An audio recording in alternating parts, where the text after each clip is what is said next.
What up? What up? What up? Strictly Podcast, man. I'm Randy Little. This is episode 100. I saw a stat on Twitter somewhere. Within like 5 episodes, most podcasters give up. So, like, it's not an accomplishment, but like, I feel like I've achieved something giving you guys 100 episodes. They haven't all been crispy, but that's what Rec League is. There's going to be hiccups. There's going to be bumps in the podcast. It's the Walmart of podcasts. You know what I'm saying? Walmart is usually a shit show. And like, I personally don't bank on streams and views and all of this.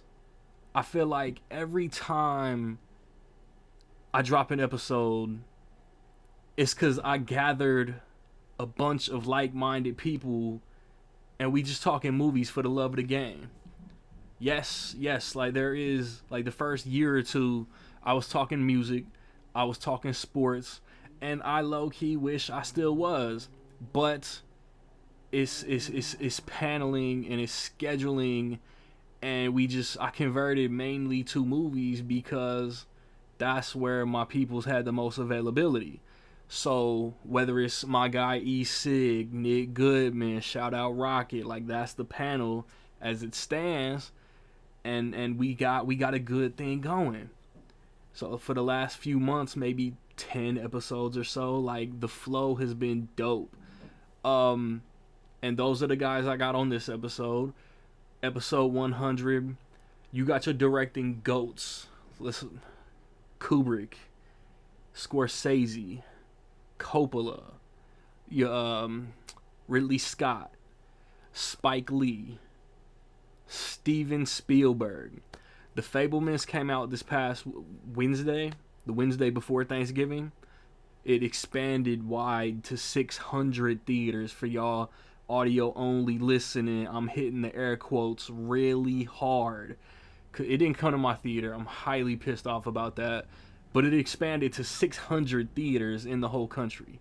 So that's not really a nationwide rollout. It's Spielberg. I'll blind buy the Blu-ray. I'll watch it within the week I buy it. Like, I was highly anticipating checking this out. And yeah, it's Spielberg. He doesn't have that many duds. So we're really just talking about movies that are amazing or movies that are just good. So on that note,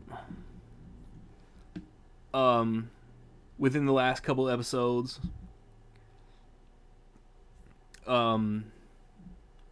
Spirited, Ryan Reynolds, Will Ferrell, that's on Apple TV Plus. The Menu with Ralph Fiennes, Nicholas Hoult, Anya Taylor-Joy, that's in the theater. My review for that is up. This past weekend, like I said, Wednesday, The Fabelmans came out if you can find a screen to watch it. Glass Onion, the Knives Out sequel, went to a 1-week release in theaters. It'll be on Netflix next month. Devotion, Bones and All, Strange World from Disney, those came out. Upcoming this weekend, you got Violent Night, the David Harbour as Santa Claus movie. And then the weekend of the next episode of the podcast, we're going to have, what's it called? The new Sam Mendes is called like Empire of Light, I think.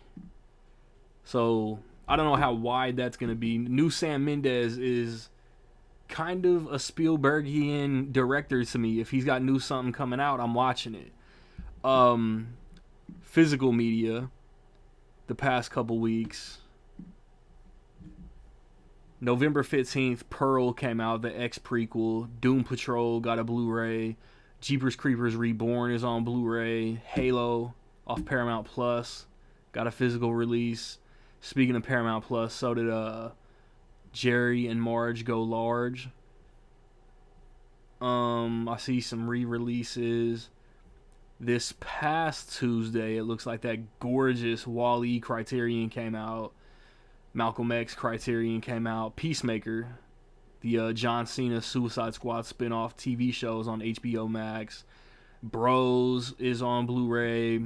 The Pennywise, the story of it, the documentary over that miniseries, got a Blu-ray. Um,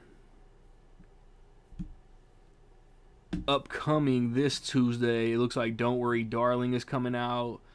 The Offer, again off Paramount Plus, about the making of The Godfather. I want to watch that. The Jack Ryan show off Amazon is getting 4Ks.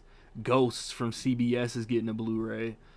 And then the Tuesday going into the next episode, it appears that the final season of Better Call Saul is getting on Blu-ray. Clerks 3 is coming out. Amsterdam from David O. Russell is getting a Blu-ray. South Park, post-COVID, they put, like a 25-minute one-off show on Blu-ray. And yeah, man, I never asked, but I'm kind of curious. What y'all buying? If you a physical media purchaser, just let us know. We be back, like I said, paying some respects to a legend first, and then paying more respects to a legend. It's Rec League Podcast.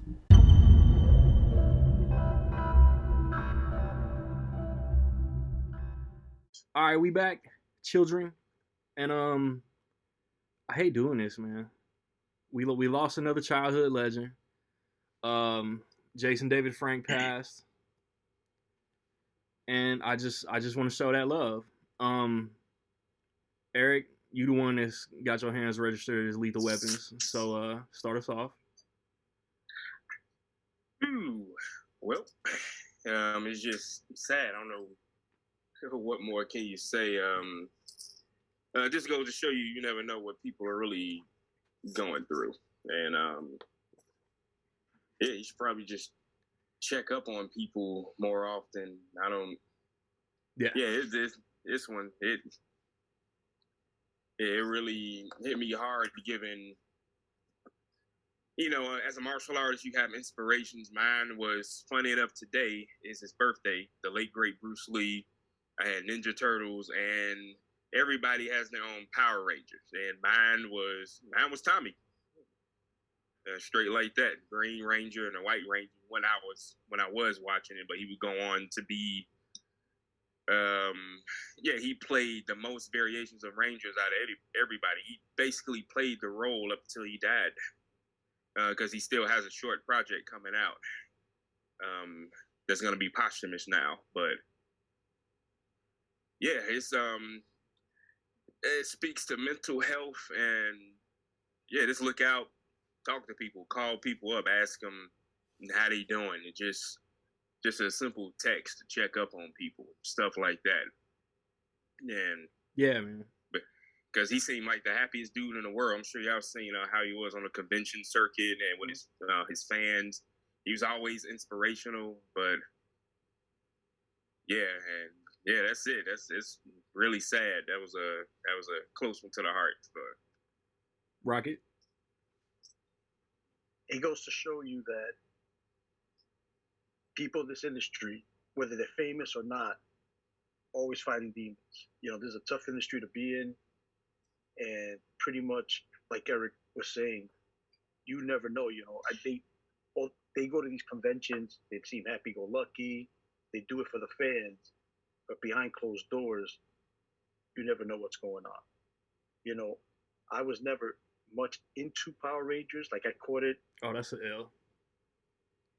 Well, I caught it more or less when my cousins would watch it. So when they would watch it, I sit down and watch it with them and all that. But I wasn't like watching it religiously. But it was funny because when he was the Green Ranger, like everybody was talking about it for a while, you know. So, but just him as a person, I mean, like I said, they say he was one of the nicest people around.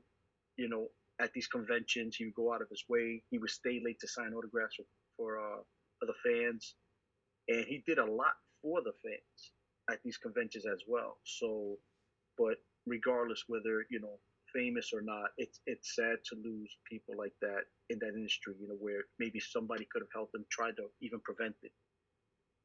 Yeah. So, Nick. Yeah, it's rough. It sucks. Actually, I briefly met him when I was a small child. Like I was probably like 5, 4. He was at a mall, and I want to say the Blue Ranger guy with him. I could be right. Like it's such a like blurry memory because there were so many people there. David Yost, like, come correct. Yeah. I didn't want to be like, oh, it's him for sure, but like, it definitely wasn't the Pink Ranger because I would remember that.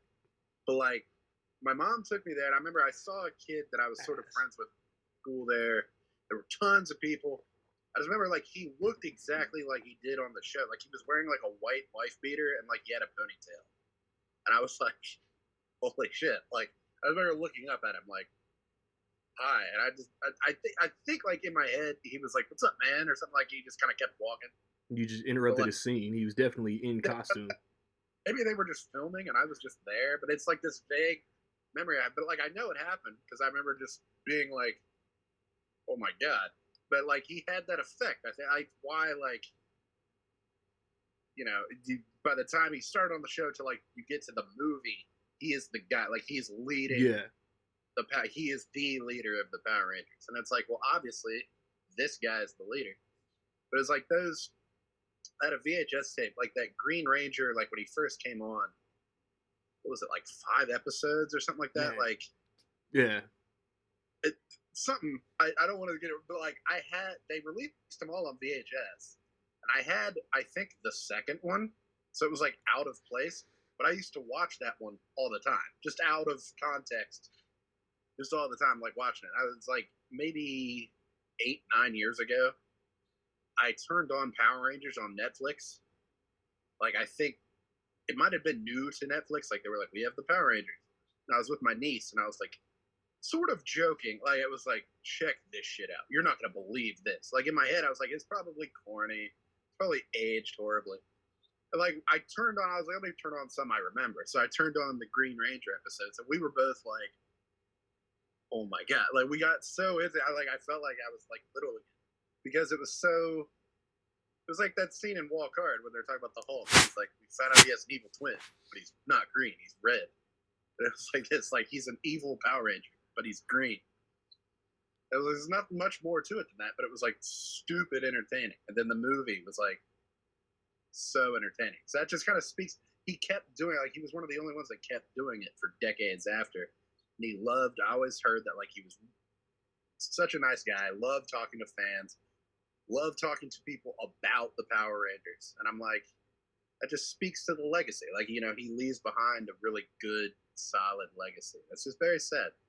Yeah, for sure. Yeah, I turned on Netflix the other day and I started that first episode. Yeah, like it was dope. Like he added, like I put in my Instagram post, he just added like a level of like storytelling that Power Rangers didn't have at the time. An evil Power Ranger was crazy. Yeah, it's so dumb, but like it's good. Like you just watch it, it's like, who's the Green Ranger? Like who can it be? And it's like, I'll bet it's the new guy who only wears green. It's great. It's so good. Yeah, man. I forget what I was gonna say. Nobody else was summoning the Dragon Zord with the flute through the helmet. It was a flute, like yeah, like it didn't make sense. It was a sword, and he put it to his helmet that didn't have a mouth hole, and music would come out. Like it was art. But yeah, it was like a wrestler's entrance music. Like, oh shit, it's about to go down. He had the gold plate things like that. He looked cooler. Like my guy was always the Red Ranger. Like as a kid, mine was too. Up until then, it was like, fuck, Red Ranger doesn't have the gold shoulder plate things. Yo, there was an episode where he did wear it though. Yeah, it's not as memorable. I can't remember the plot, but there was a reason why he had it on. White Ranger. It was like, holy shit. Yeah, he was just even more badass when he came back as the White Ranger. Except his thing was the White Tiger. That wasn't very imaginative. Because there was Saber-Tooth Tiger already, and they were just like, White Tiger. Anyway. That was no one's fault. What you wanted? Polar bear. Shut your ass up. what it would have been. I don't know. Raptor. They aren't white. Yeah. Yeah, I guess you're Fuck right. it. Fuck it. I don't know. Horrible segue incoming. Eric, did you see The Fablemans? Eric's gone. Yeah, he done dipped out. So I will not speak ill of the white tiger. What was his thing when they turned into ninjas? It was like an eagle or something. Yeah, that doesn't make any sense. No, Yeah, I but remember the black. they went away from dinosaurs. Like the movie took them away from dinosaurs just to like animals. Yeah, because the Black Ranger was the frog and he was pissed. Yeah. Great movie. Dude, their suits were like plastic and like way more bulky in the movie. Yeah, I didn't care. That No, it movie was great. still cool. The movie was great. So But anyway, Nicholas, you know what else is famous? I know you saw it. I just want to know, like, is it good? Yeah. Yes. Good. Do I think it's like upper echelon, like absolute best Spielberg of all time? No. But I kind of had that expectation, which maybe isn't fair. No. But like some of his other movies, I went in without that expectation, like Warhorse and like West Side Story. I went in thinking like, hell yeah, new Spielberg, and like came out like, whoa, he really bowled me over with that. So maybe that's like my fault, Very but much it's so. great. Like it's as good as like it looks. Like you watch the trailer and you're like, wow, Spielberg's gonna tell his tale. Yeah, it is that, and it is very good. I kind of thought it would be like a tearjerker in a way. Like I was like, this is gonna get me. I just know it, and it's really not that kind of movie so much. If I ever get to see it, I'm expecting the greatest thing ever. So there's Yeah, that. maybe that's not fair, but I was like, this is a surefire contender for #1 of the year. That's what I was expecting. Is, but I just I was like, oh well, no, that was great. So But I don't think it doesn't crack top 10. But like Right. his top 10, like incredible. Rocket, you know your top 5? Oh yeah. 5-1. 5-1. Rapid fire. Got it. I got Munich. Munich. Oh, I can't hear Munich without doing the knocked up. Eric Bana kicking fucking ass. I got Munich, Minority Report, which is underrated. I think some people don't give it the credit that it deserves. no, they You got a don't. young- True story. You got a Samantha Morton in there, young Colin Farrell as well. Both just Got those. Yeah. Then I got Private Ryan. That's 3. 2, I got Close Encounters of the Third Kind. And then Jaws. I grew up watching Jaws. That's the reason why I don't go in the water at all. Scared. So, yeah. they're a bad- If it's not a pool, I ain't going in. So it's pretty much, those are my top 5. Do we get Sigmund return? No, What the hell? I don't know. Like so. Nick, top 5? All right, like my number 5 could be Jurassic Park. I didn't double check my letterbox list, but I think I have number 5 as Minority Report. So I'm gonna stick with that for the sole reason, like it's like nobody else has it like in their top like 5 or 10. And I'm like, every time I watch that movie, I I'm have it like, in my 10. I'm like, holy shit. Like that's like the turn of the deck, like, oh my throat. Like Spielberg going into the 2000s, it's like he did the 1-2 punch of Minority Report and AI. Yeah. It was like it was like he was reinventing himself. And like Minority Report was just my shit. Like I loved it. Both my parents hated it. That like made me love it more. Like I was like, you guys just don't get it. Like it's like the best movie ever. So anyway, I've got that and like Jurassic Park are basically tied at 5. 4, I think I have Close Encounters, just because it's like very few other alien invasion movies like capture that like surrealism that movie had. Like how bizarre it would be if aliens just came. Like not scary so much, not like splashy like entertainment. Just like how weird would it be if aliens like came to Earth? And it's like that movie and like Richard Dreyfuss like just capture that for me every time I watch it. Yeah. Number 3. I want to talk to someone in charge. Yeah, like it's like it would just like blow your mind if aliens came. Wouldn't necessarily like have you running down the street. Like it would just blow you away, and it would be weird, and your family wouldn't get it. I love that. It's great. Number 3 could be like number 2 or number 1, but it's not. I'd have Jaws. Bono. Jaws is like close to perfect in terms of like. I mean, it pretty much is. Like, there's really nothing I would change about Jaws, really. Just in execution, just like everything works. And then when you look at how it's made, it's like it shouldn't have worked at all. Like this should have been like the most disaster movie, and it like everything about it works. Like not seeing the shark, the minimal music, the acting, like all of it is great. I love Jaws. Number 2, mostly just for nostalgic purposes, I have Raiders of the Lost Ark. It's not necessarily like his second best movie, but like it also is like the best movie of all time. Like at the same time, like it's mostly just nostalgia. Like it's one of the most exciting, like enjoyable, entertaining movies like ever to me. So I love it. I've got it number 2. The number 1 for me is E.T. Forever. I hate when there's E.T. slander. E.T. is like a 5-star movie. Like, I would think about E.T. I've loved E.T. like I was 2, maybe 3.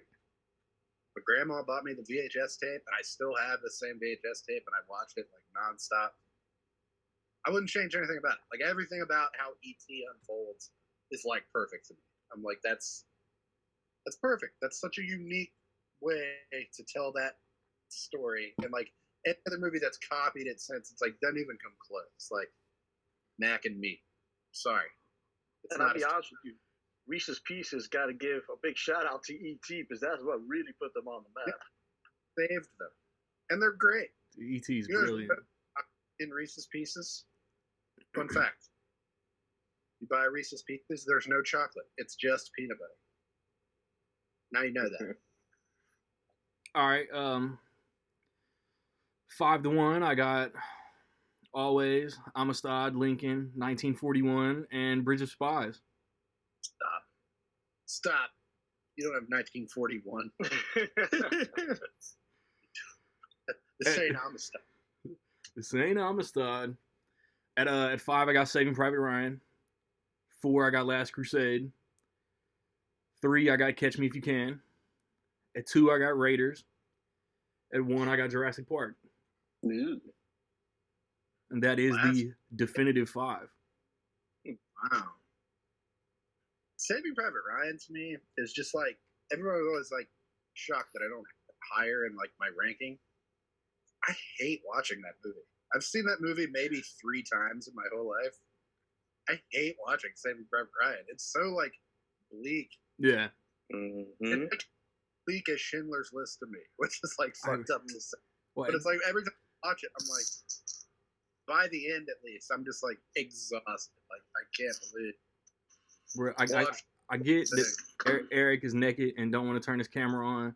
I'm hearing the noise. Give us your top 5, fool. Ooh, me? Yes. I'm back, by the way. I work with freaking children. Like CM Punk. Work with fucking children.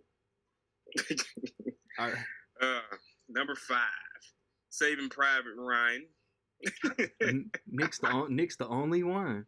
Damn it! But I think that's It's bleak and it captures the time. It sucks and it's supposed to. Yeah. Yeah. It is. And it's a tough movie to watch. Yeah. It's the greatest war movie ever. Yeah. And spoiler, I mean, it's just, you ever seen, I think Saving Private Ryan has one of the top 3 scenes in a movie that pisses me off. Now, we've all seen it, right? Mm-hmm. I mean, it pisses me off when Upham is not doing anything and his fellow soldiers up there fighting the other guy, and he's on top of him with the knife. That's so rough to watch. Like, I And hate it. he could have saved him the whole time, and then he walks down on. My letterbox he's like, review wait. says that Upham bitched out. Yeah, well, supposedly he redeemed himself at the end, but yeah, that's. I don't know. Yeah. Did he though? Yeah, true enough. But no, it's a great movie. Saving Private Ryan. Number 4 for me, Jurassic Park. Yeah. Number 4, Food. Number 3, Jaws.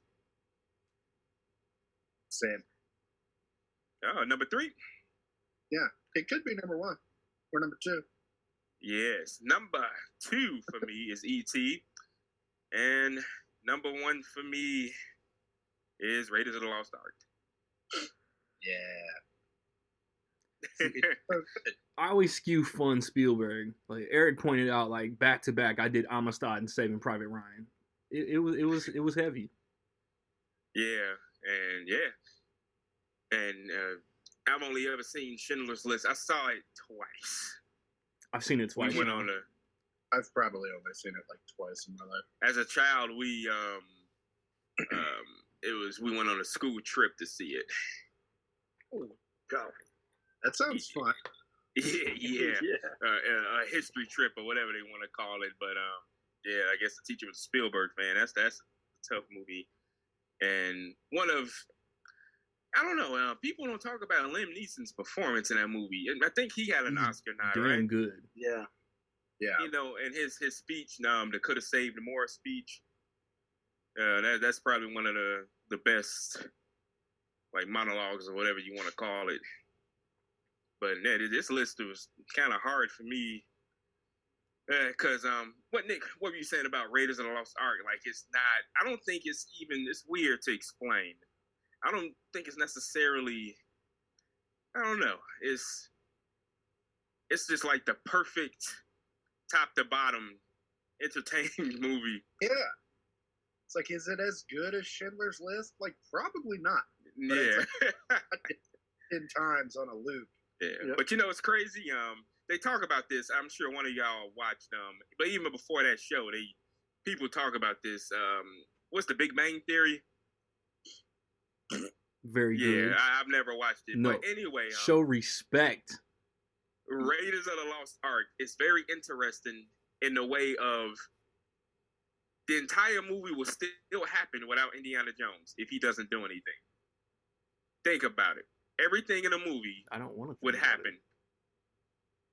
Hold on a sec. Who's gonna get the sculpture at the very beginning?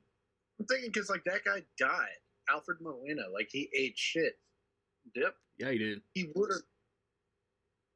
have eaten shit. Like, he probably wouldn't have made it to the sculpture. Nope. And what other teacher is gonna get pulled out of class to go looking for the Holy Grail? There we go. What was the question, Randy? Who's gonna get the sculpture at the very beginning Which sculpture?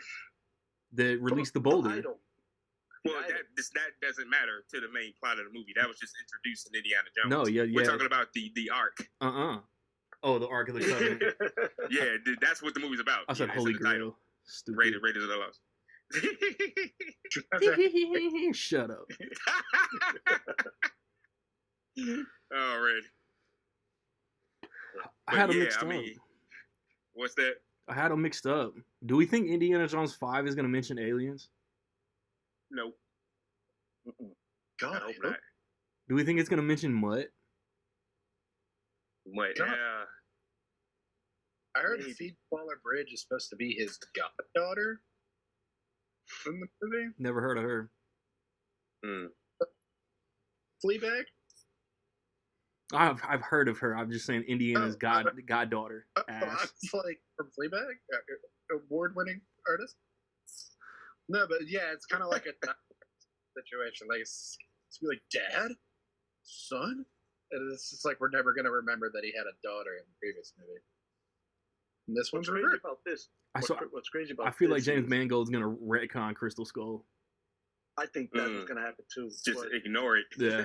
yeah, but I think overall, look at our list. Besides maybe our number ones, even my list, the top five keeps changing, or for at least from 2 to 5, because it just depends on when you watch a movie and the way it hits you. Yeah. I mean, there's so many other movies. I gotta give credit to the remake of West Side Story, which I think the remake might be better than the original. There's so many other movies he has done that, like, some of us didn't even list or name. That's how vast. Like Schindler's List. I think it's a fantastic movie in the sense of cinematography, just the movie itself. I think I've watched it twice. I will never watch it again. I own it. Right. It's part of the collection, but I'll never watch it again. I'd be like, oh, very sad. Yeah, it's like, and then watch. Yeah, we spoke of this before. Like, the Passion of the Christ, and we all got these movies in our collection. It's like, yeah, get the popcorn Schindler's List. It's just unless you're getting doing a binge. It's like, when do you want to watch these movies? Yeah. Ready to watch 12th Wave. Yeah, it's just because even Saving Private Ryan, even there's reason to put that on. Like, Saving Private Ryan is a reference movie. You want to show off your home theater. That's what you're gonna put on for decent sound and stuff like that. It's jacked up war movie, but and speaking of what Rocket said, are we gonna do? Because there's so many we didn't list. Spielberg has like so many underrated movies. Yeah. And it's something with the M's for me, like in the 2000s, like Munich and Minority Report. Yeah, I have Minority Report in my top 10. The Terminal. Oh, the term. There's an M in there. Terminal. With just those two, the M&Ms in particular. I think Munich is super duper underrated. I don't know if y'all watched that recently. That's a hard movie, like violence-wise. Yeah, like I didn't include rewatching Munich this month because I just remember it being super heavy. Yeah. I didn't get to rewatch The Post, and there was something else I think I wanted to rewatch that I didn't. Ready Player One? Maybe Bridge of Spies. I randomly watched Ready Player One like last year, the year before. I love Ready Player One. I probably have it ranked higher than all three of you. Yeah, that's what I'm saying. Like, it's kind of middle for me. But like, if like a cinema like looked at it, they'd be like, "Why is it higher than Bridge of Spies?" And I'd be like, well, "It's the same reason." Like, if you put them in front of me, like, which one do you want to watch? Like, I want to watch the one with the ended Shining reference. Yeah, like, rewatchability factors in a lot. Like, I have Bridge of Spies kind of low. I have Amistad kind of low. I have Lincoln and Mutant kind of low. Yeah, it's like Lincoln is another. It's a great movie. It's phenomenal. Like, just fantastic. Often in my ever watch it though. Like, I remember I went and saw Lincoln in the theater, like with my mom and dad and my nephew. It was like a family thing. They all wanted to see it. My nephew did not care about it at all. He was maybe 11, 12. And like, he didn't give a shit. And then like watching, he didn't give a shit watching the movie. And I was like, oh, see, this isn't for everyone. But I kind of felt the same way. I was like, this is great. I love that I'm watching this and seeing that Daniel Day-Lewis is going to up there for this. So if we all in the what's that, Nick? But I was like thinking while I was like, I don't know when I'm going to watch this again. Yeah. And it probably took me a few years before I even flirted with watching it. Is 1941 the very last movie on all of our lists? Oh yeah. Oh for sure. That shit was hot garbage. It's so bizarre. Yeah. It's just weird to watch. And it's interesting to see Belushi and Dan Aykroyd. It's just the research. I don't know if he owes somebody some money. Yeah, it's like it's going for a tone, kind of like Doctor Strangelove or something like that. Like yeah, and it missed the mark by a mile. But it's like a swing and a miss. And then you've got like John Belushi and Dan Aykroyd, like in their primes, like in the height of it. And like they aren't that funny. Like it's not that funny. I didn't laugh. Like there's a couple, maybe, but like not really. Like you would think it would be like a comedy classic. Like holy shit, the War Pilot. This would be better than Stripes. Let If me you ask y'all this. No, go ahead, Nick. One of these is better.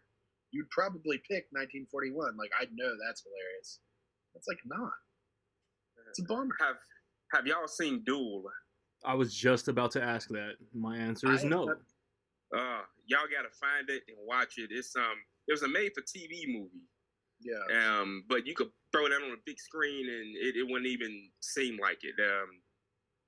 To me, Duel, I seen parts of Duel. I gotta see the whole thing. It reminds me, if you think about it, it's like Joyride was the new version of Duel. Yes, that's a perfect way to Word. describe it. Before anybody knew about Duel. Really?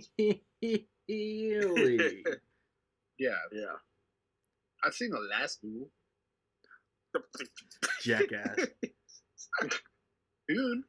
So my question is, why y'all ain't mentioned Hook yet? Oh, I love Hook. That's the thing. I love Hook. Many.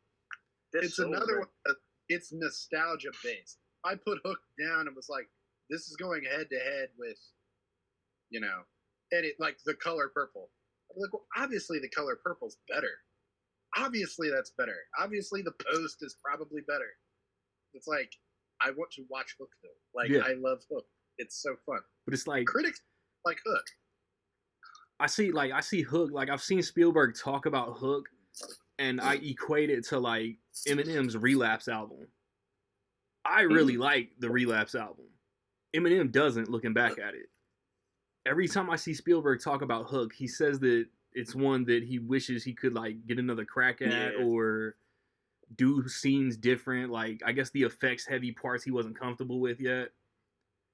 That's like 30 odd years old though. Like, I want it. Now I'm not like, oh, this looks stupid. Like, this is probably one of the first times I heard Spielberg speak out against an actor. He called Julia Roberts Tinker Hell. Oh. He said he'll never want to work with her again. I forgot what. I think it was like a Cinescape magazine or Empire. Bro, she was just coming off Pretty Woman. She probably came to that set with mad ego. Yeah. No kidding. Yeah. And sure enough, he hasn't worked with her. Nope. That might be like my earliest Julia Roberts like memory as a kid. Like, I had a massive crush on her as Tinkerbell. I was like, Tinkerbell did not have to be that sexy. Like, like, you were one. I was like, nah, come on. Why are we doing this to Tinkerbell? That's I wanted to ask y'all, who is the best actor that Spielberg has never worked with? Wow. Because he got a roster. I say Denzel. You can't say like hell. Yeah. Asked and answered. Yeah. I didn't expect it to be that easy. I didn't think about it though. What about I guess before, when they were in the casting process, Harrison Ford was up for Alan Grant. Yeah. Would have been good. Yeah, it would have been kind of the same thing though. Would have been good. But Indy, we need you on this. And he goes, yeah. Heard. I mean, now seeing Sam Neill in that spot, as that character, I mean, I can't unsee it. Like, I can't see nobody else playing that character. Either Jurassic Park 3 or Fallen Kingdom, though, I don't see Harrison Ford coming back. Yeah. Not with enthusiasm. Not the same year as he came back for Star Wars. He'd have been like, nope. Fuck this. That's a good question. He's only worked with Leonardo DiCaprio once, right? That's Catch Me If You Can. Yeah. And it's amazing. Yep. Tremendous movie. Another like underrated. Like, that's I think I got that in my top 10. Or at least floating around it. It's like more ask like a movie critic, like, what's your top 10 Spielberg? They'd be like, Saving Private Ryan, The Color Purple, Jaws, and it's like Schindler. I'd be like, no. Like, early 2000s, he was really on. Like, I love War of the Worlds. I think War of the Worlds. That's a good one too. Underrated. good film, I think it's better. Most people are like, yeah, that's good. I'm like, no, it's phenomenal. It's fantastic. It's scary. It's entertaining. But like, yeah, I love Catch Me If You Can. Yeah, I got one. What was that about? Let's talk about the running theme through most, hell, if not all, of Spielberg's movies. Ghosts. Ghost. You piss off, Ghost. Now, what you say, Nick? Sharks. No. Airplanes. I'm surprised y'all ain't getting this. I know what it is. I'm just talking shit. No, what is it? What is it? The father-son dynamic. Yeah. It's amazing how through all of these movies, like it's in like Minority Report, which we mentioned, Munich. He has a newborn baby, Jurassic Park, father figure. Jaws. Talk about consistency. Bro, Last Crusade. Yeah, Hook. Obviously, Hook. we just. I'm over here thinking I'm like BFG. Last Crusade and Temple of Doom, short round.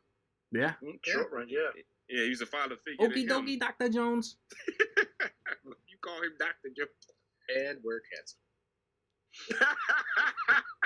And oh man. Saying like I mentioned The Color Purple. Like I was gonna do Oprah's little monologue, and I was like, let me not do that. Normies. Temple of Doom is a prequel. It is. Yeah, people forget that. But like, you and I, like as many times as I've said, like I don't think of it as a prequel. I'm just like, No. yeah, it's first. It's like it's Indiana Jones 2. Yeah, I love Temple of Doom. My order, like in my head, I'm always like, yeah, Last Crusade is probably better. But then when I watch them, I'm like, no, I don't know.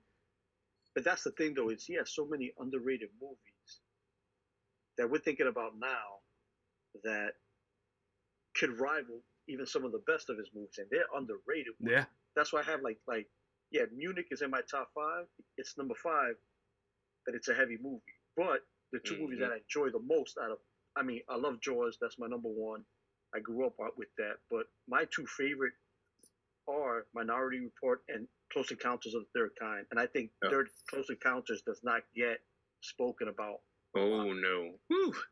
Not really. Where's Close Encounters take place? Scared the hell out of me. Shut up. Hey, you get to slide it in every chance, dude. Where's the Griswolds from? Hey man, Fucker. you gotta give her credit. Well, now Close Encounters, the scene where the kid gets kidnapped. I think that scared the hell out of me when I was young. Yeah. Like, What's he saying? You were scared of Tom Atkins screaming at a TV. hey man, that was some scary shit. Yeah, but I think after this month, I've officially only not seen The Color Purple and Empire of the Sun. You haven't seen The Color Purple? No. Man, that's a rough one. That's a rough one. Well, Empire of the Sun. Sun is underrated. Benjamin you know Stiller who's in and Empire Christian of the Sun, Bale. right, Randy? Benjamin Stiller and Christian Bale. Jonathan Malkovich. Yeah, John Malkovich. Let me ask you guys, not to be off top, not so much off topic, but I know we've heard rumblings with Warner Brothers. 6.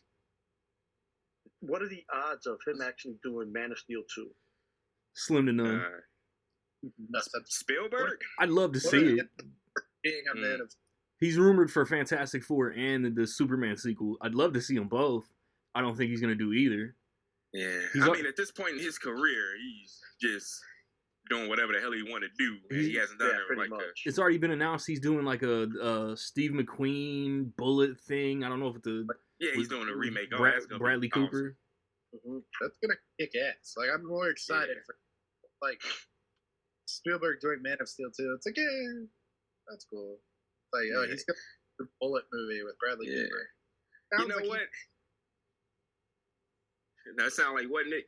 It sounds like he would enjoy doing that more. Like, I bet he would put his whole ass into that. And it's like what Nick said. Like, why did he remake West Side Story? Because he can. Yeah, and, exactly. That's what it was. That was a passion project, wasn't it? Like, he just wanted to do it. Yeah. Like, and you do what you're supposed to do when you remake a classic, or when you remake anything. Actually, you try your best to make it better. He did. He definitely did that. He did a remake. It was one of the rare things. Like, the original West Side Story is outstanding. Mm-hmm. Like the CinemaScope, like, look to it, like the cinematography, like, it's almost unmatched. Like, for its era, like, it's insane to watch even now. But it was like Natalie Wood played Maria. Like, and so many of the like Spanish actors were just white guys with makeup on. Welcome to the 60s. Like, it needed a remake. And Spielberg was like, who's going to do this better than me? Like, that was the whole vibe. Yeah. It was like, who's going to do this better than me? That shit was so beautiful. And, like, he just did it because I was like, I'm going to make this look better than anyone else would. I'm going to get better performances out of my cast than anyone else would. Fuck it. Like, I'm going to do it. And it's going to come out the same year as Dune. It's going to confuse everybody. And, like, that's the whole vibe from start to finish. I was just like, fucking bro. I was gonna say that it was originally supposed to come out in 2020, but so was Dune. Yeah. I mean, he's the only director that I know that has done. You know him? Well, that we all know. That has basically tackled every genre. Every genre. And has been successful. Yeah. So I was thinking the other day when we were talking, I was like, did he do an animated movie? It's like, he totally did the Tintin movie. He definitely did. And it's pretty good. It's not upper echelon of his film, but it's good. I'm like, yeah, it was another one of those instances where he's like, because I can. Spielberg team up. I mean, look at his three. I'm picking 3 sci-fi movies that he's done. You got E.T., you got Close Encounters, and you got Minority Report. And that's just sci-fi. All good. Exactly. Mm-hmm. And they're all different. After that. That's the thing. He doesn't have a sci-fi miss. You got AI, War of the Worlds, Ready Player. Yeah. And Ready Player One is one of my favorites, and it wasn't even in my top 5, and that's one of my favorites because it's just fun. Dude, it's my 10. Yeah, it's so much fun. Was Ready Player One? Mm-hmm. Yeah, I saw that movie twice in the theater. Like, I saw it by myself, and then I took my dad. I was like, dude, you're gonna love this.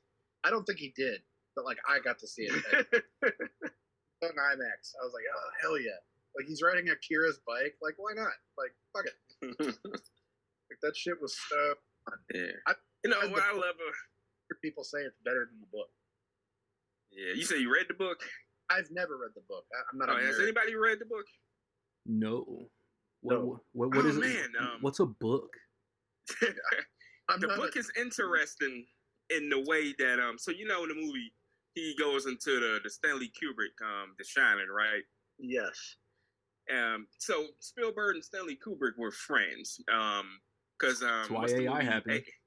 AI was and he has a lot of nods to Kubrick's directing style. But anyway, in the book Ready Player One, the scene where they're going in the movie they went to The Shining. In the book, they go into Steven Spielberg movies. Interesting. That's great. So I don't know, would that have been just like super egotistical for you to did that in his own movie? It's book accurate. Yeah, but I guess that's why he changed it up to Stanley Kubrick instead of himself. But that would have been very interesting to see if he did that. It's neat. There's a Ready Player 2 book, isn't there? Yeah, I haven't read that one. Where's the movie? That's what I'm waiting for. box office hit? Like, not really. Yeah. You shut your mouth. But you know it's crazy. Steven Spielberg was kind of like so the Academy Awards. Apparently, Jaws directed itself. Yeah. You know, he got a Best Picture nomination, but he didn't get a Best Director nomination. Which is insane hindsight, knowing like how he directed the fuck out of the movie. The like, shark, Right. the shark directed the movie. Like he steered it to the finish line, like on two wheels and like a steering wheel, and that's it. Like I got it there. Yeah, just like a happy accident, because the damn mechanical thing didn't work. The mechanical shark, and it turns out to set the tone of the movie to let you see the more scary it is. Yeah, and he didn't get Color Purple got 11 Oscar nominations. He didn't get Best Director. Nope. What? And also 0 wins. Yeah, 0 wins. That's Not a single win. Racist. Is that for like most losses? I think so. I think it's tied for like the most losses. That's just. I mean, he got director for Raiders, which I was surprised. Nominated. There's another one that we're not even talking about. The Post. Yeah. I wanted to rewatch The Post and just didn't have the time. Yeah, I haven't rewatched The Post since theaters. But I remember thinking, like, this is really good. It's again, like, The Post came out, and then it was like, Ready Player One came out, like, a couple months later. He does that. Yeah. Like, well, I remember the Ready Player One trailer being in front of The Post. Yeah, he's done that numerous years. He, Dude, 90, we're getting Schindler's List, Jurassic Park. What's another year he did that? It's 2000 it happened. 02? And 02? Minority Report. Yeah. Minority Report, Catch Me If You Can. Like, it's always something kind of small, and then something, like, out of this world he does, he does like a cool popcorn movie, then he does an Oscar caliber movie. Yeah. He does The Terminal, and then the next year it's War of the Worlds. Like, I felt like doing War of the Worlds. Like, what? I think, was Munich 05? Munich and War of the Worlds were both 05. Munich Worlds, there you go. Yeah. He My did, case. 89, he had Last Crusade and Always. I count Schindler as 94, but most people are gonna say Jurassic Park, Schindler were 94, Lost World, Amistad 97. We said 02, we said 05. 2011, he released 2 movies in the same fucking week, Tintin and War Horse. War Horse. Wow. Fuck anybody that. And then The Post and Ready Player One. War So Horse. has anybody seen The Power of the Dog? Not yet. I haven't seen that yet. So I don't know if we're biased here since we're talking about the subject. So so he lost. That was the same year.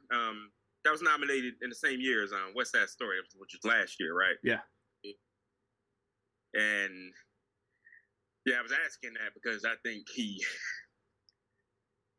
Yeah, you already know what I'm saying. He really should have got that Oscar for West Side Story. Oh yeah, He could. Yeah. I think he's gonna this year. Even if it's like it's his time. Like it's been 20 years. I think he's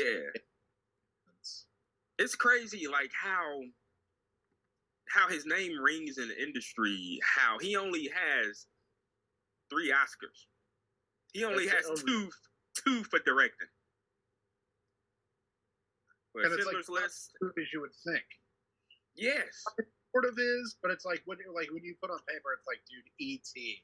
How many Oscars did that win? And it's like, dude, probably it's like giving Scorsese and Spielberg Best Director every time they put out is like giving LeBron James MVP every season. You know he's the best, but you got to just spread it around. Yeah, but it's like Scorsese, dude. Like how, like you put it down. God, how many Oscars did Taxi Driver win? Like it must have won. It's like, did it? And he like, I don't know. It's like Goodfellas probably swept. Like not really. It's a joke. Yeah, it's a joke that Jon Stewart made when he was hosting the Oscars, and after the best song Oscar, he was like, he like look at he like 3 6 Mafia, 1 Oscar. Martin Scorsese, 0. And like to an extent, it is just kind of like where you that year, but it's kind of like Grammys too. Like when you look at like who got a Grammy and who doesn't. It's like what's his name? Macklemore has got a Grammy, but like Nas didn't have one up to that point. It's like Nas just won his first Grammy, and they put it out. But then you also looked at it was like well, who was Macklemore up against that year? Kendrick Lamar. Like you're just looking. Wait, what? Yeah. So it is to an extent that that's only so much of an excuse that can go so far before it's like, what do they have against Spielberg? And I don't know what. And also the Best Picture, him getting Best Picture nod, but not a Best Director, and it was reversed the one year he won the Best Director. Saving Private Ryan lost Best Picture. Yeah, and he won Director. Shakespeare in Love. I was gonna say, was that Shakespeare in Love? Yeah. Shakespeare in Love. Trash. Which obviously held a bigger legacy than Saving Private Ryan. Yeah, who the hell talks? It's like I said before here. Now I'm going back to Scorsese. Which one would y'all want to watch right now? Dances with Wolves or Goodfellas? Goodfellas. 11 times out of 10. I thought you were going to say Shakespeare in Love or Saving Private Ryan. I was going to be like, well, you know where I stand. Well, and we haven't even touched the stuff that, this is stuff he's directed. What does he help write? Like the original Poltergeist is one of the movies he helped write. There's still controversies with that movie. Absolutely, yeah. Oh, don't some people say he directed that? That's the controversy. Yeah. He's just a hands-on. I don't believe it. He's a hands-on producer for everything he produces. That's just like what Rocket is saying. That's what a producer is supposed to be, hands-on. Animaniacs. And so who's it? Toby Hooper. Toby Hooper. Yep.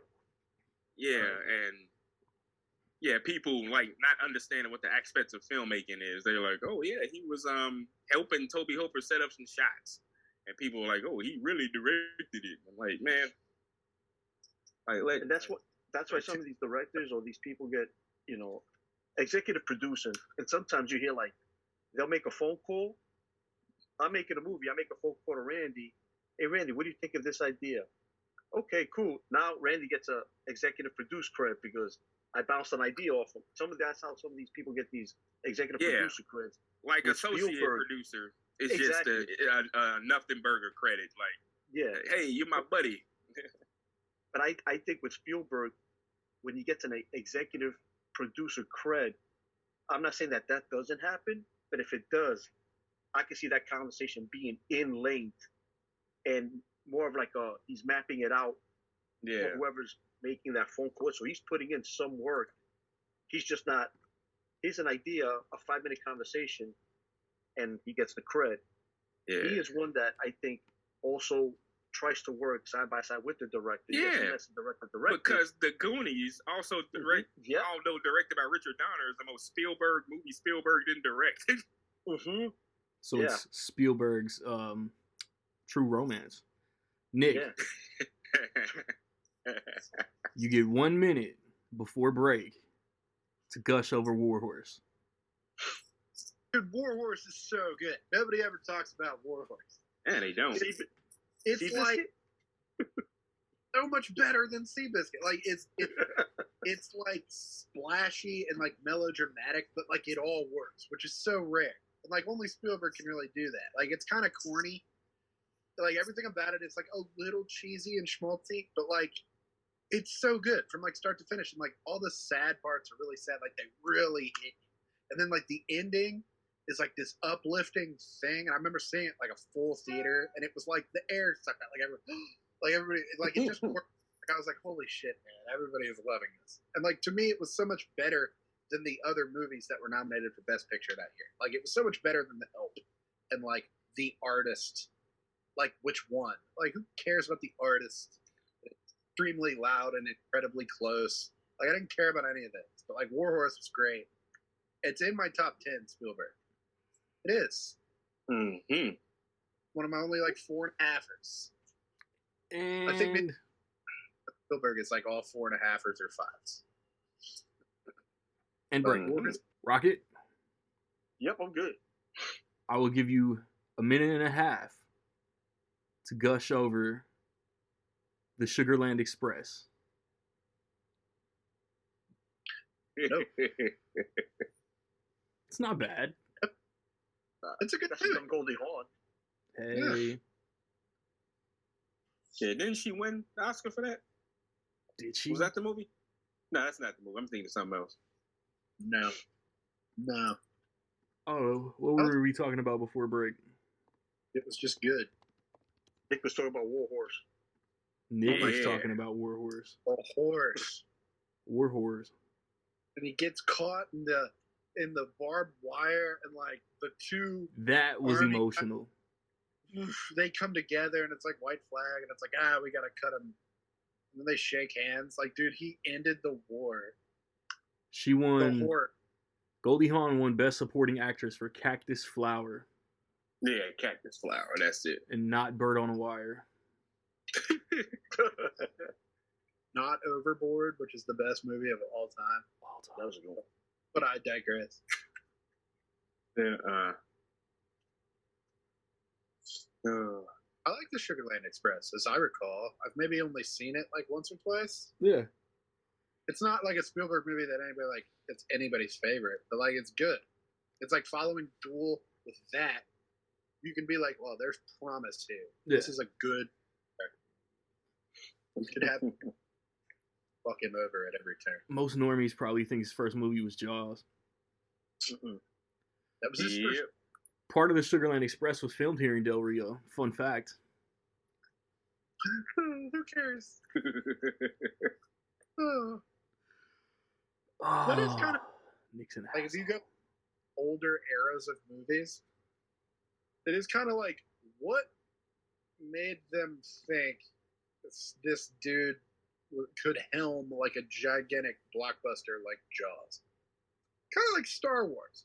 It's like George Lucas did American Graffiti, which is a very good movie. Mm-hmm.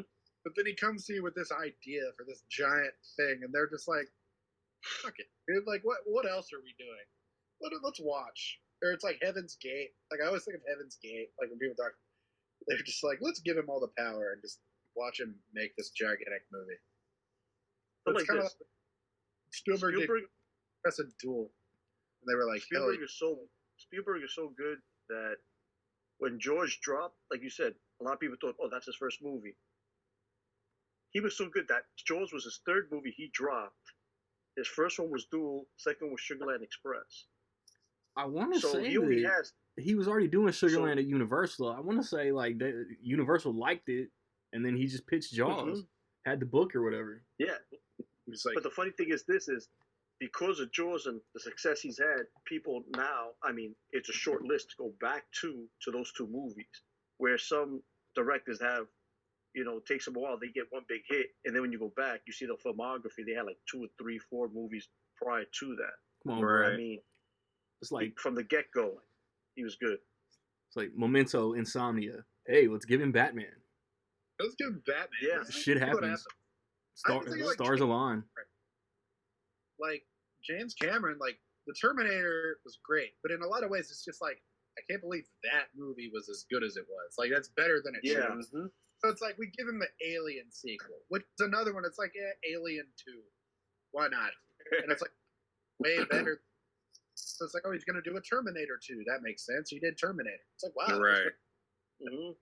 Still on paper, I'm wondering how he was like, who should direct the splashy romance on the Titanic? Me. And they were like, really? The Yeah, director these realized? these passion projects. His dude. Sometimes they pay off. I'm glad. Yeah, like T2 and True Lies just probably made like fat cash, and Fox was, hey, yeah, go ahead. Fuck it. If it sucks, it'll probably still make Cast the kid from The Quick and the Dead. Yeah. Two kind of no-name actors. Not really no-name actors, but not necessarily like Tom Hanks and Meg Ryan. But fuck it. Jaws. I got this shark.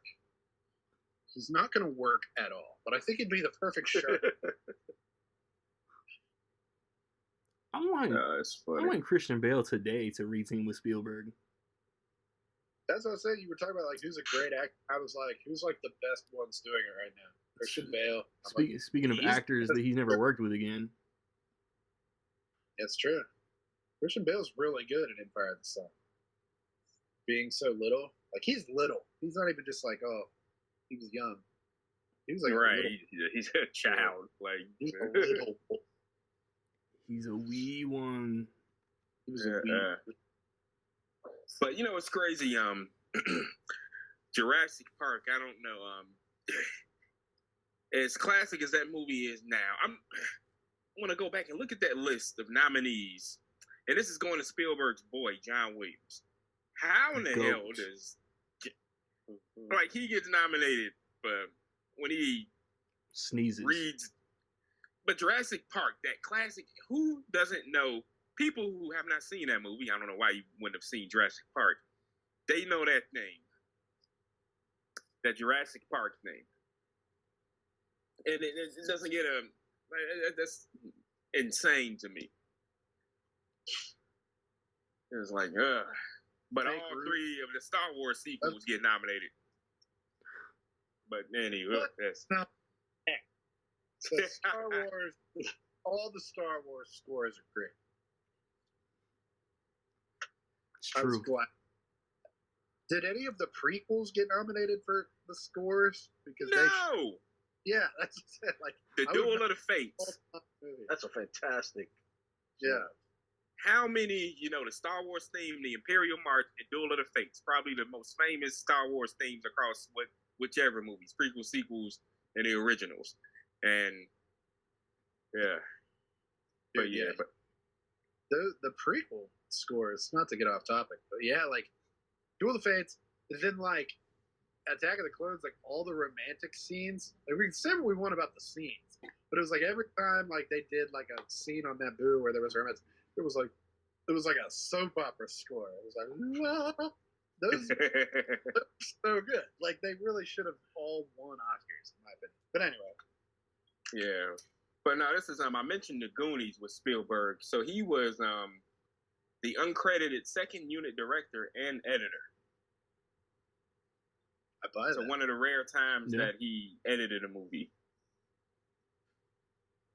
Probably the only time, I think, according to this. Goonies never die. Nope. Like, even like we were talking the other day about the amblinimation or whatever it was called. Like, in my head, I knew it was kind of short-lived, but I just, like, assumed, I was like, oh, yeah, The Land Before Time, Balto, An American Tale, Baba Goes West, We're Back. I was like, all of those were probably in there. And it was really only, like, 3 movies. It was just, like, an era. Like, it was just, like, everything had ties to Spielberg in some kind of way. You don't get eras like that anymore. Right now, it's kind of like we're in the Marvel era, I guess. Everything is compared to Marvel. Yeah, unfortunately. Shared universes. Like 10 years ago, it was like, I said it was like the Apatow. Like every comedy was like kind of trying to be like an Apatow kind of comedy. Even if he wasn't even involved with it, like Zach and Miri. It was like clearly you were trying to like catch that lightning in a bottle. And it worked. It was good. Yeah. But yeah, like throughout like the 80s and like early 90s, it was like everything had a Spielberg influence in some kind of way. Dude. For better or worse. Men in Black is Amblin. Yeah. And like, I'm like, yeah, I can picture Spielberg like reading that script. I can picture him directing that movie if they gave it to him. Cape Fear is Amblin. Yep. I buy that. I buy it. I just do. Like, could have directed Cape Fear, and it probably would have been as good. Small Soldiers, The Mask of Zorro. I love The Mask of Zorro. I like Small Soldiers. I think Small Soldiers is as good as Gremlins. Maybe not as good, but like close. Isn't the same director? Yeah, it's the same movie. Yeah. Which is funny, because like, speaking of the whole DreamWorks thing, which is also Spielberg, everybody's making fun of the DreamWorks opening logo. Like, I remember the Small Soldiers video game they show the logo of like the kid on the moon, and the soldiers climbed up his fishing pole and like punched him and threw him off the moon. And I was like, as a kid, I was not like, they just bastardized my logo. Oh, there's no class anymore. It's the logo. When Disney bought Fox, they canceled the Small Soldiers remake. Good. We didn't need a remake. No. We need a sequel. Yes. Tommy Lee Jones is itching, chomping at the bit. We need a continuation of that deep story. And like the game, like that video game was nothing like the movie. It was like you played as Archer or whoever, and like it was not set the real world. It was like set on their planet. It was nothing like the movie at all. It was a very fun game. Anyway, now y'all know that. Ew. But yeah, Warhorse. What's his most underrated movie? Oh boy. I think it's Close Encounters. That or Minority Report. I was gonna go with Minority Report. I'm leaning Minority Report. Because correct answer is Warhorse. I think in my head, Minority Report is so highly regarded to me that I don't think of it as underrated. Yeah. I could just say it's Tom Cruise movies.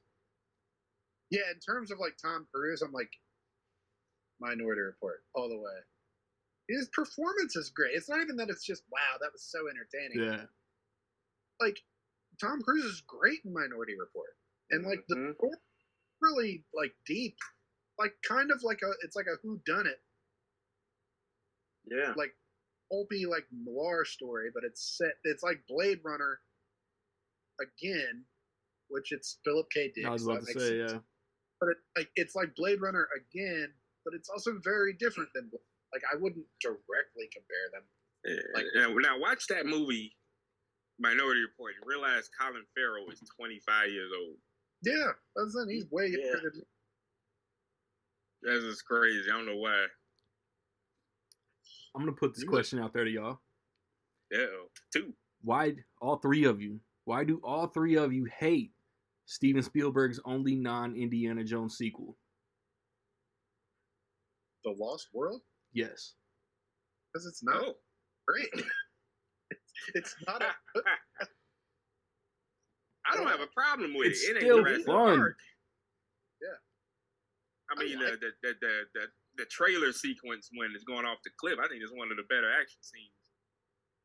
Yeah, that he's ever. It's just an excuse. And I hate using this phrase when most people they see, oh, it was fun, but it was silly as hell, and a lot of it didn't. Yeah, but it squeezed by. It's not terrible. Yeah. It's not terrible. Have we officially mentioned all his movies? I'm on my phone. I can't go back and look at Letterboxd. I'm sure we've missed. I don't think so. We didn't talk in depth about the BFG. Nah, I mean there's over a handful that we haven't went in depth on, but we've name dropped at least all his movies. Right. I think we have. Eric, did you get a chance to see The Fabelmans? Not yet. It's not. No, I didn't get a chance to see it. I went to see The Glass Onion instead. Yep. God. So I'm the only one that's got to wait a month. Oh, see Glass Onion. Fuckers. Yeah, that sucks, man. You didn't toss the aim. Well, toss the whatever theaters by you. There's not they even. All have them, Cinemark. I'm on the Mexico border. Cinemark headquarters do not care about us. No, that is terrible. What about Regal? Y'all got Regal now? We have one theater. No, AMC. We didn't get Batman Saturday, but we're getting Twilight. We got Harry Potter, but we didn't get Planes, Trains, and Automobiles. Which, yay for Harry Potter. That was dope. Oh. I think we're actually getting Elf in a couple weeks.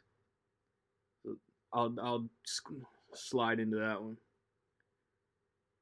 you got Twilight. It's there. Hard pass.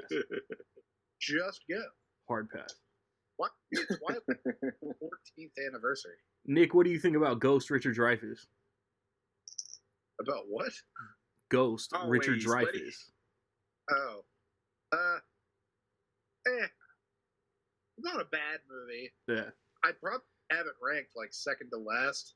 I think you do. Just, but like, it's way better than 1941. Like, it's not a bad movie. I'm just like, it wasn't when Spielberg was like really on his bullshit. Really, he never really wasn't. Like mid to late 70s, pretty much all through the 80s into the early 90s. Bangers. Really on his shit. So to kind of like put Always just kind of in there, it doesn't. It's just like, It's like, what was that between? Last Crusade and Hook. Yeah, like he's got like Last Crusade, Empire of the Sun, The Color Purple on this side, and then you got like Hook, Schindler's List, Jurassic Park on this side.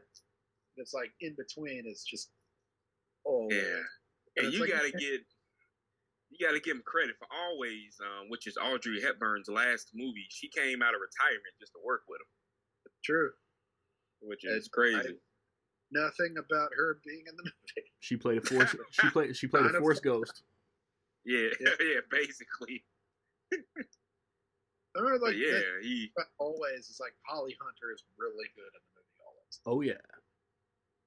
It's just crazy though. That's about it. Hey, if you think about it, like, TV episodes or series have a filler. I feel like that movie was his filler, just to do something in between those two. Yeah. Like, and R.I.P. Brad Johnson, the guy who played Ted Baker in the movie.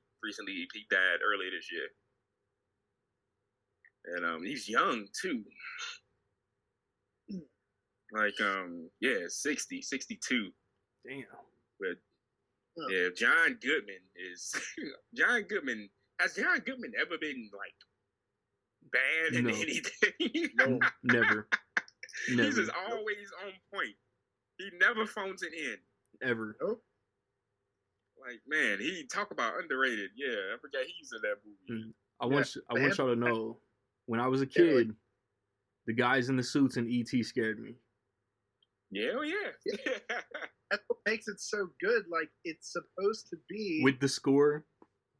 Scary. Like, it's supposed to be like, how would a child see this? I was actually thinking yesterday. I was watching A Christmas Story.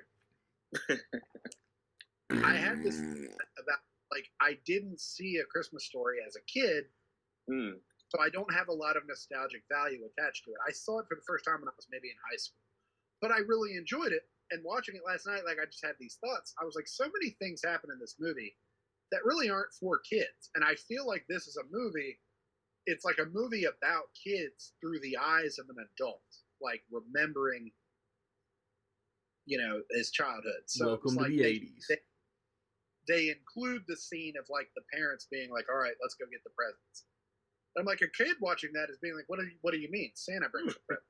But it's like, adult made that movie as an adult looking at a childhood.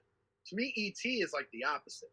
It's like, that's how a child would see that situation. It was really like the government showing up as they would to like quarantine the house and make sure everything is up to par.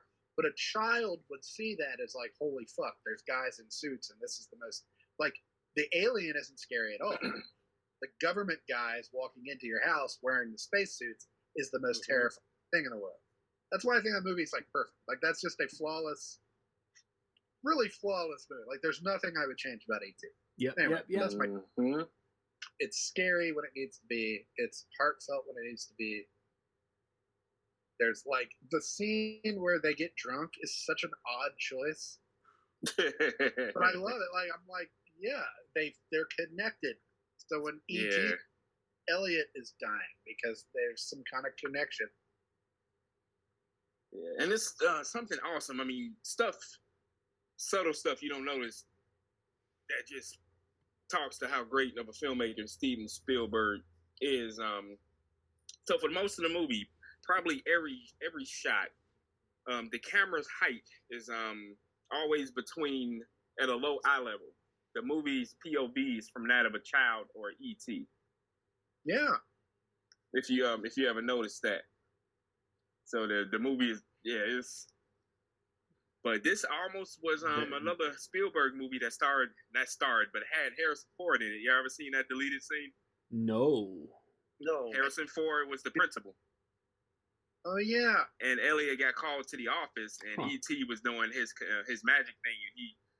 And Harrison Ford was he had his back turned to him. He was giving a dramatic speech, and Elliot in the chair started floating and turning around. The E.T. was doing it. It's on YouTube. Yeah, put the scene back in. And speaking of which, what do you all think about the shotguns to walkie-talkies thing? Y'all remember that?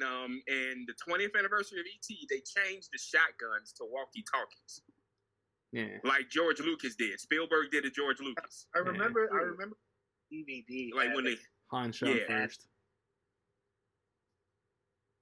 But I have leave it how it originally was. Yeah. I'd got him 10. I got him 10. That's stupid. I have to go like dig up my DVD and like watch it because I don't think they left that on the. I watched it in 4K like within the last year or two, and I don't remember seeing anything off with the 4K. Trust me. Since they changed it back. I got 4K or the recent Blu-ray even. I think it's only in the DVD because that would have been the 20th anniversary in 2002. Yeah, it's not like Star Wars where they left it in, adding to it. I remember the trailers for the ET special edition having the little scene. It was like him screaming, but it was like a CGI ET. I remember like a 12-year-old being like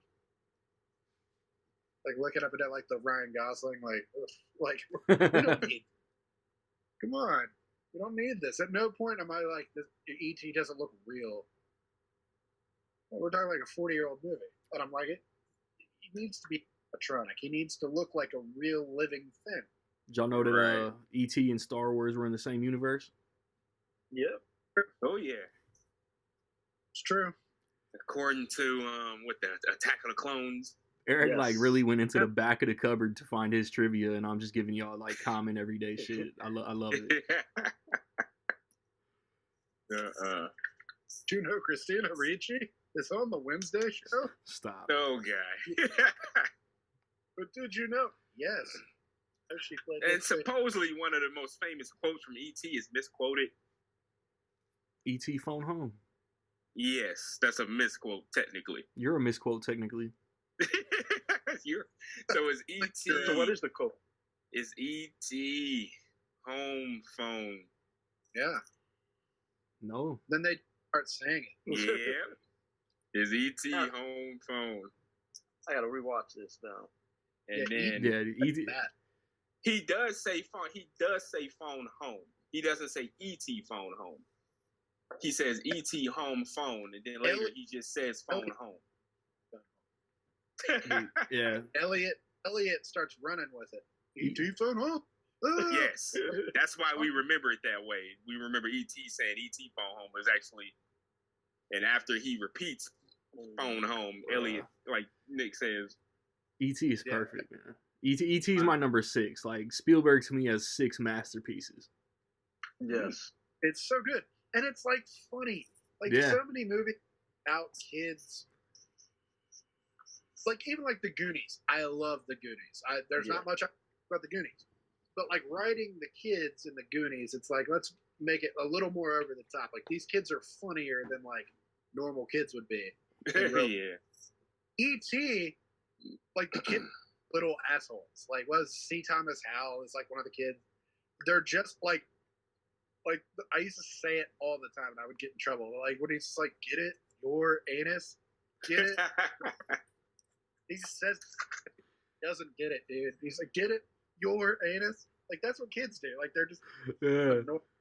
And like all the kids in E.T. are like just a little bit annoying. Like Elliot, like they on Elliot. It's like he's fucking weed. Like I would pick on him. Like he's a dork. but like you love them at the same time. It's like there's love there. Like he loves his little brother, but it's like, yeah, you pick on him. He's a dweeb. It's just realistic. Every you turn. Oh man. Yes. So we all agree the best. E.T. What's is that? amazing. E.T. is. I'll agree. That's really cool. E.T.'s so good that it became the Amblin logo. Yeah. Yeah, the Fablemans, the Universal logo turned into the Amblin logo. Ooh. It was like that world, and then like E.T. flew in front of it, and then it turned into it. Thanks for the spoiler. I was like, whoa. Whoa. Oh man. It was no dream. Yeah, I'll tell you that. Even though it's exact same thing. Because it's funny. E in it. The thing is this with Spielberg though too, even now, I mean, if you hear he's making a movie or directing a movie, it don't matter who's in the movie or what the movie's about. It's Spielberg's directing it, I'm seeing it. That's a No matter, fact. it could be about a movie about shit on a stick. If he's directing it, Oh, that's getting an Oscar. Yeah. That's sweeping the Oscars. Best cinematography right there. Shit sticks list. But the Fablemans like a good example of that. Like, what title is that? This is the Fablemans. It's like, oh, is it an animated comedy? No. Yeah, it sounds like. It's like, oh, who's it star? It's new Spielberg. It's probably like Tom Hanks and Harrison Ford. It's like, no, it's Paul Dano. Paul Dano. He's great though. Like honestly, I think Michelle Williams pulling off. Like I know I mentioned this before. There was a documentary on Spielberg on HBO Max. It was just called Spielberg. I saw a little bit of that last night. Okay, and the funny thing is towards the end, he starts describing how about his mom and his dad and sisters and how he grew up and a lot about his family and what he went through and how they reconciled later on, especially him and his dad. And the Fablemans, just seeing the trailer, basically is what he's talking about in that documentary. It's crazy. That's interesting. Because I knew things about his life that as the movie was going on, I was like, oh, this is that. It's not autobiographical, but it was still like enough that I was like, yeah, this is clearly his little story.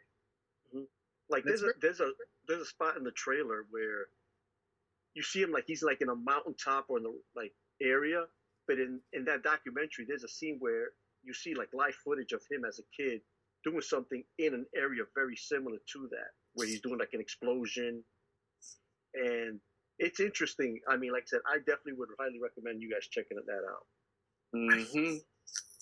But for some reason, it was like, just because I was like, well, how else do I know? I don't just sit and read a Wikipedia page all day.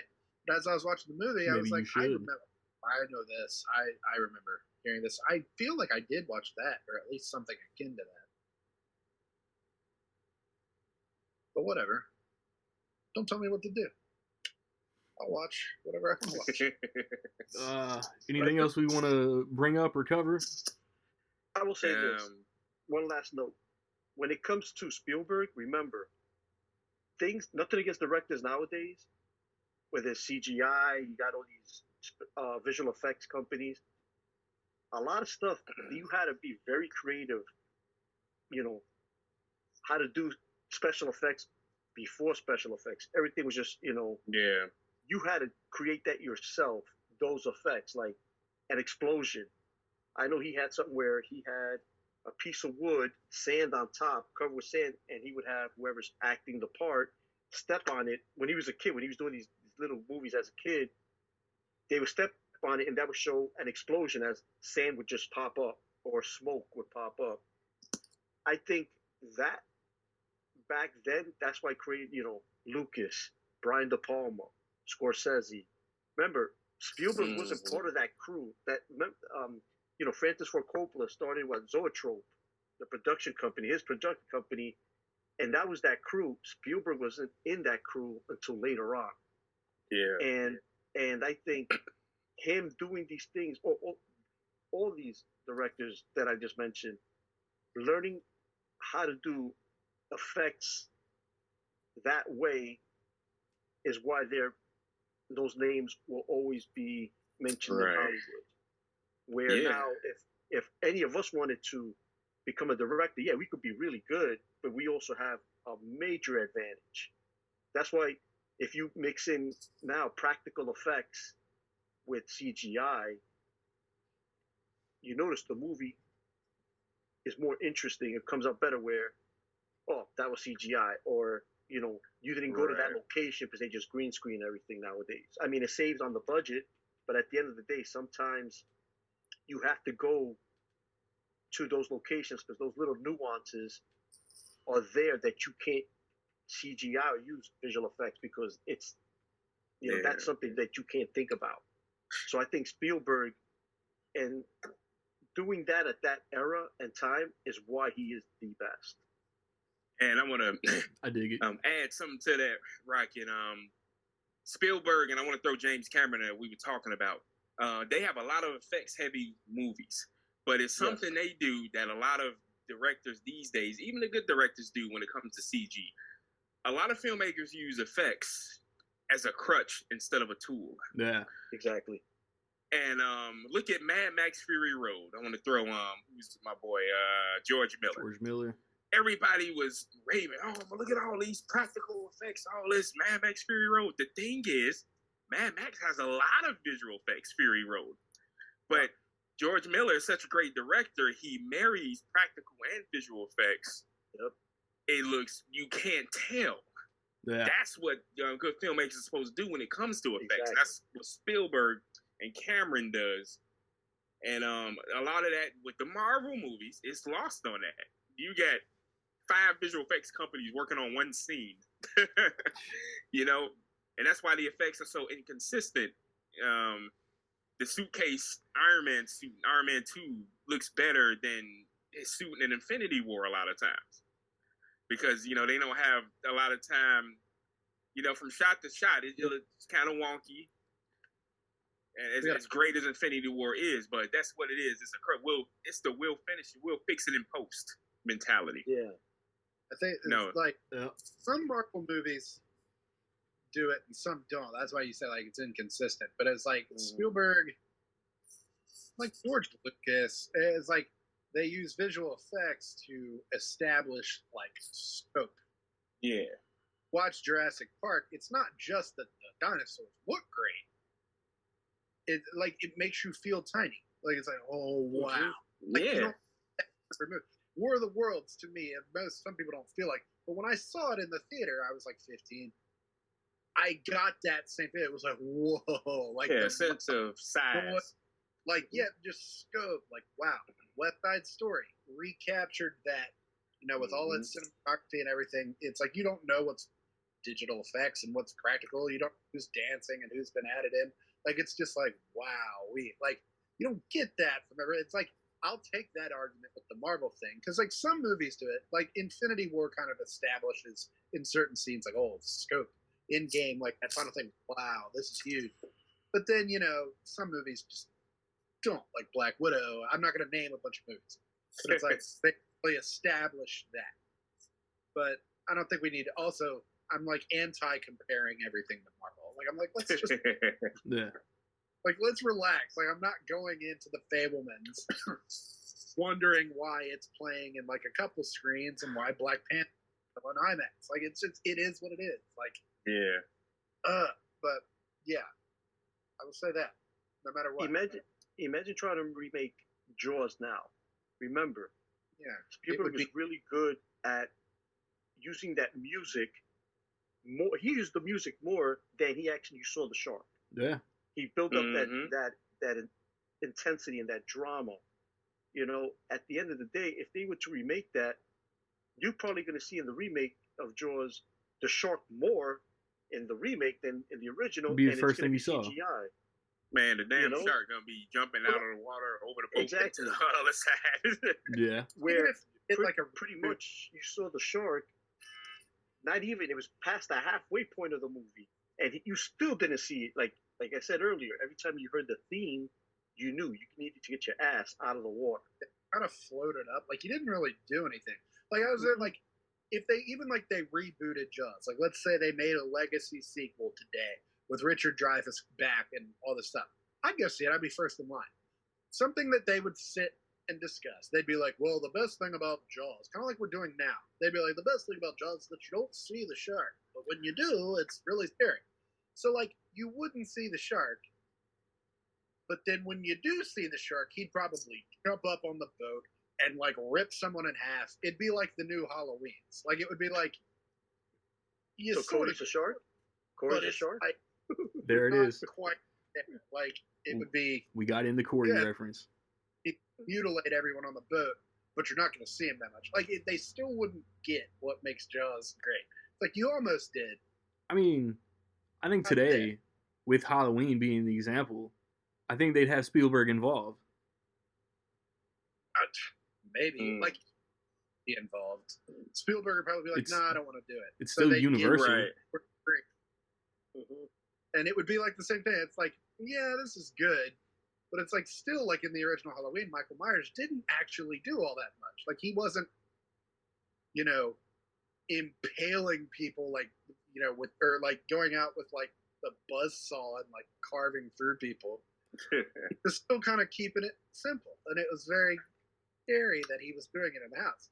It's like Jaws. It's like he ate, spoiler alert, 45-year-old spoiler. It's like he eats Quint at the end of the movie and it's bloody and it's scary. He's not like going to town on it. He's just, hey, there's somebody. And he's just kind of eating him. Now, like the Meg, like he'd be eating the whole boat. Yeah. And like spitting out people's bones. Like it would have to be rated R.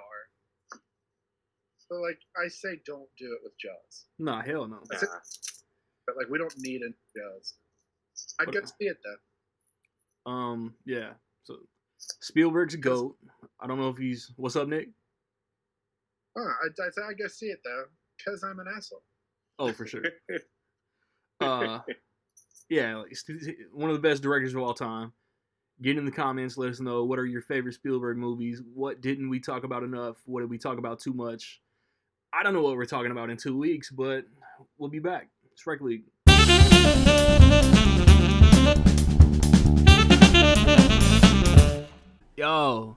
Yo, don't go too far out your way sparing me the hilarity. It's those who think they know me that was never there with me. Loyalty is a rarity. With the verbal, I'm an artist. Spit fire like Jakaris. Some will say that I'm the hardest. Happy Thanksgiving, bring the harvest. I am me, unapologetically honest. With the hotness, with my pockets full of profits.